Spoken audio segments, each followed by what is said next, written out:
नमस्कार विद्यार्थियों, मैं संजय रोयल स्वागत करता हूं इन स्पेशल ई लर्निंग क्लासेस में आपका। आज की क्लास हम क्लास 9 साइंस सब्जेक्ट जो है उसमें चैप्टर 5 जो है उसको हम पढ़ेंगे। इसके बारे में एक क्लास जो है वो हम पढ़ चुके थे। 5th चैप्टर जो आपका सिलेबस चेंज हुआ है और एनसीईआरटी का सिलेबस जो है वो आपके लागू हुआ है, उसके अकॉर्डिंग यदि हम देखें तो आपका तो 5th चैप्टर है वो है the fundamental unit of A life. और फंडामेंटल यूनिट ऑफ लाइफ जो है वो क्या होती है उसके बारे में कल हमने पढ़ा था।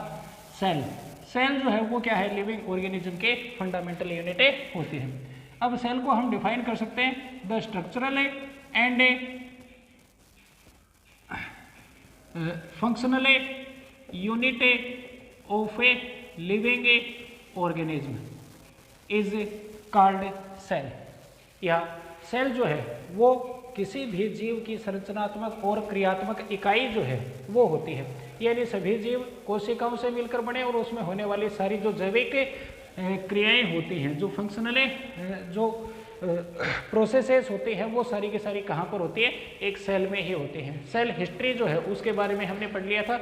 जैसे सेल जो है उसकी डिस्कवरी जो है वो किसने की थी, रॉबर्ट हुक ने।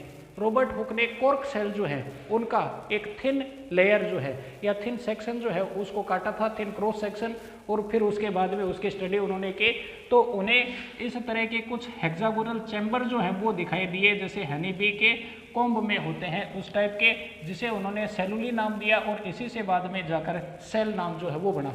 इसका मतलब हम सेल जो है वो यूँ कह सकते हैं कि सेल जो है वो क्या होती है, कोई भी सेल की जो स्ट्रक्चर है वो कैसी होती है, एक चैम्बर लाइक स्ट्रक्चरें होती है। इसके बाद में लिविंग सेल जो है उसकी स्टडी की थी ल्यूवेनहोक ने। उसके बाद में रॉबर्ट ब्राउन ने उसमें सेल में न्यूक्लियस की खोज की, डिस्कवर किया उसको।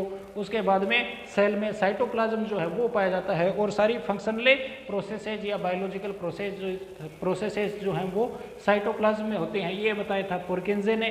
और उसके बाद में सेल थ्योरी स्वान और स्लाइडेन के थ्रू दी गई थी, जिसके अनुसार उन्होंने बताया कि जो भी लिविंग ऑर्गेनिज्म है वो सेल या द कंपोनेंट ऑफ सेल जो होते हैं उनसे मिलकर वो बनते हैं।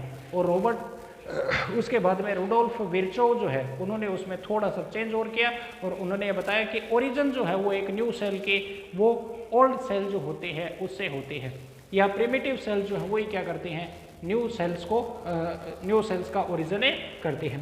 तो ये यहाँ तक की सारी चीज़ें जो हैं वो हमने स्टडी की थी। आज हमें पढ़ेंगे टाइप्स ऑफ सेल्स जो हैं उनके बारे में।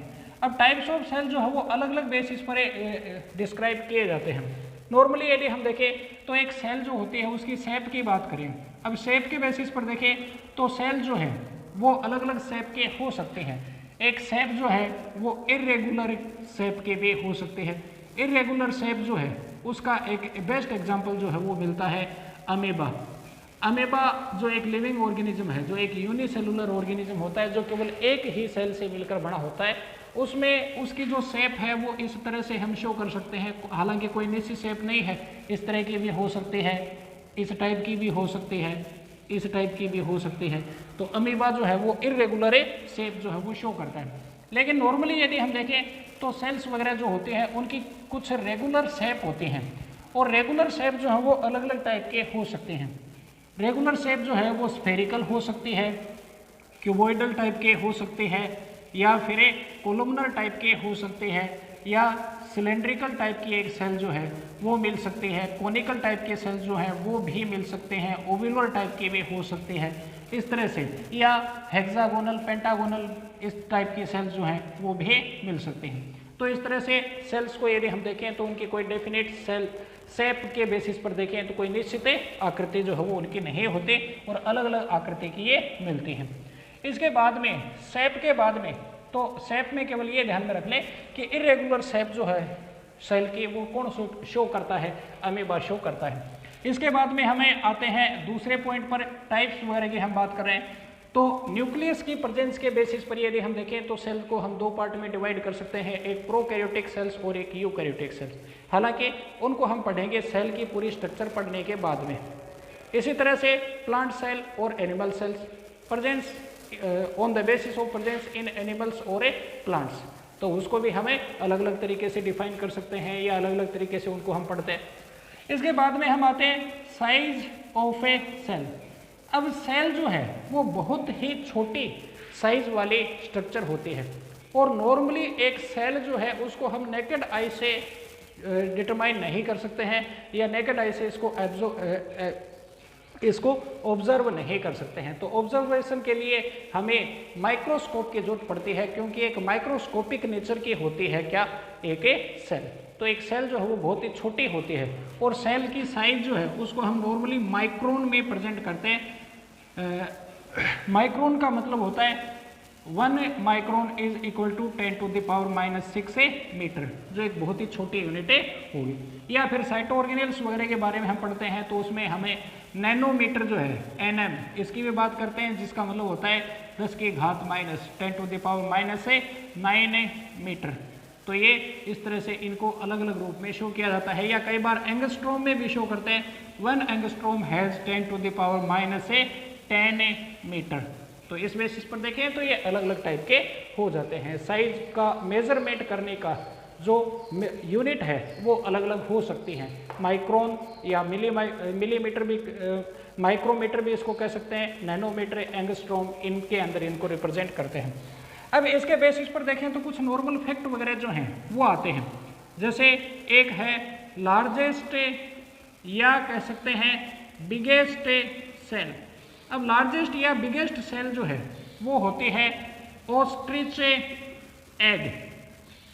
एक यूनिसेलुलर ऑर्गेनिज्म में यदि हम देखें तो उनमें ऑस्ट्रिच एग जो है, या जितने भी लिविंग ऑर्गेनिज्म हैं उनमें ऑस्ट्रिच एग सबसे बड़ी सेल होती है, जिसका डायामीटर जो है वो लगभग क्या होता है 15 centimetre. 15 it has 15 diameter of 15 centimetre.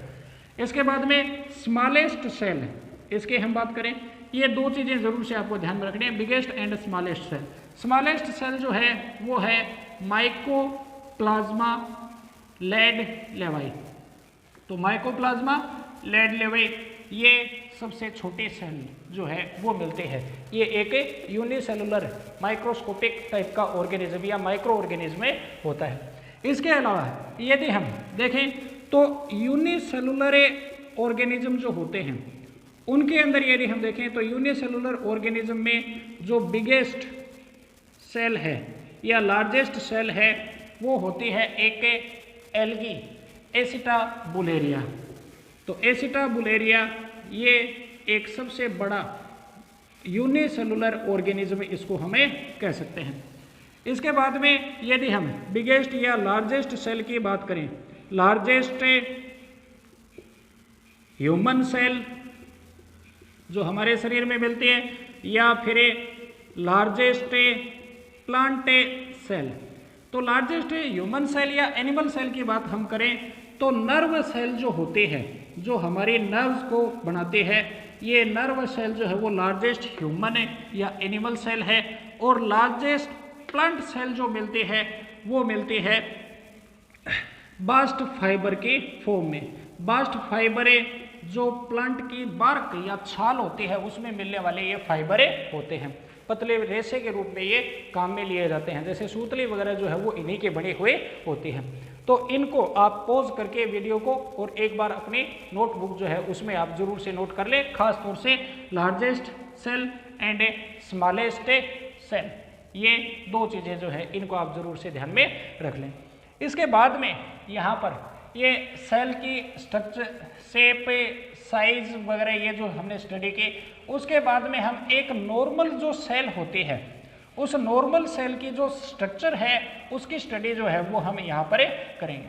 अब एक नॉर्मल सेल की यदि हम स्टडी करें तो या उसकी स्ट्रक्चर की हम स्टडी करें तो स्ट्रक्चर अपना पॉइंट हो गया अगला, स्ट्रक्चर ऑफ ए सेल। तो इस बेसिस पर यदि हम देखें तो सेल को मेनली हम 3 पार्ट में डिवाइड कर सकते हैं। एक नॉर्मल सेल का कार्टून डायग्राम या लाइनर डायग्राम जो है वो हम इस रूप में शो कर सकते हैं, जिसमें 3 चीज़ें मेनली मिलती हैं। या cell has one cell have mainly 3 components, that's are first one है सेल मेम्ब्रेन या प्लाज्मा मेम्ब्रेन भी इसको कहा जाता है। दोनों वर्ड काम में लिए जा सकते हैं। कई बार बुक में सेल मेम्ब्रेन दिया होता है, कई बार प्लाज्मा मेम्ब्रेन दिया होता है, दोनों एक ही बातें होती हैं। सेल जो मेम्ब्रेन बनाती है, एक इन्वेलोप बनाती है, कवर बनाती है सेल का, या इसमें होता है साइटोप्लाज्म, उसका कवर बनाती है, तो वो हो गई प्लाज्मा मेम्ब्रेन। उसके बाद में सेल में मिलने वाला, सेल के भीतर का जो कंपोनेंट है, वो सारा कंपोनेंट जो है उसको हम कंसीडर करते हैं साइटोप्लाज्म के थ्रू, इसे हम साइटोप्लाज्म या जीव द्रव्य जो है वो कहते हैं। और इसके भीतर की तरफ मिलता है न्यूक्लियस, जो इसका थर्ड कंपोनेंट होता है। तो cell have 3 components, cell membrane, cytoplasm and a nucleus. अब इनके बारे में स्टडी जो है, डीप स्टडी जो है, वो हमें आगे की क्लासेस में करेंगे। आज की क्लास जो है उसमें हम केवल इतना ही देखते हैं, छोटी छोटी क्लासेस के रूप में हम अपने इस सिलेबस को कंटिन्यू करेंगे, ताकि चीज़ें जो हैं वो समझ में भी आती रहें और आप इनको नोटबुक में भी अपने नोटें करते रहें। तो इसके बेसिस पर हम इनको नोट करते रहेंगे। तो इसमें सेल मेम्ब्रेन जो पहला पार्ट इसका होता है, कल इसकी डीप स्टडी जो है वो हम करेंगे। अब सेल मेम्ब्रेन की यदि हम बात करें तो सेल मेम्ब्रेन जो है वो एक तरह से देखा जाए तो इन्वेलोप होता है। कई बार बुक में इन कंपोनेंट को इस तरह से सेल इन्वेलोप के रूप में भी शो किया जाता है। अब सेल इन्वेलोप यानी सेल के बाहर का जो आवरण होता है वो, और इसमें कंसिडर किया जाता है 2 स्ट्रक्चर को, cell membrane and cell wall. लेकिन सारी की सारी सेल जो है उसमें सेल वॉल होती नहीं है, लेकिन सेल मेम्ब्रेन जो है वो सब में मिलती है। तो उसके अकॉर्डिंग हमें सेल इन्वेलोप की बजाय ये वर्ड सेल मेम्ब्रेन जो है वो भी काम में लेते हैं।